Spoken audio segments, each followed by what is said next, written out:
Quelle honte. Les vrais terroristes, c'est ceux-là. Voilà, le général Kamal Abdelrahman.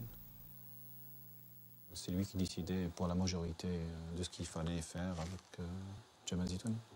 Et les généraux vont bientôt confier à Zitouni une nouvelle mission, frapper l'Europe. Fin 1994, le régime est de plus en plus contesté sur la scène internationale. À Rome, des opposants algériens convoquent une conférence de presse. Du FLN au Front islamique du salut, tous les partis envisagent un processus de paix prévoyant le retour à la démocratie et le départ des militaires. Le monde entier comprend alors que l'Algérie peut fonctionner sans que l'armée soit au pouvoir.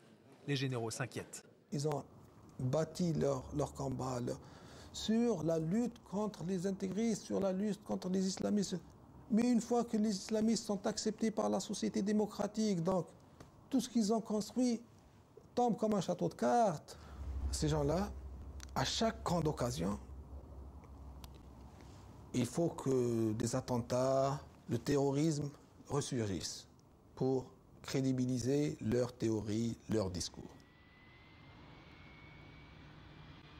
À partir de 14h30, 4 terroristes, ce que nous croyons être, ont pu s'infiltrer, passer les différents barrages de contrôle et ils prennent depuis cette heure-là en otage 232 passagers.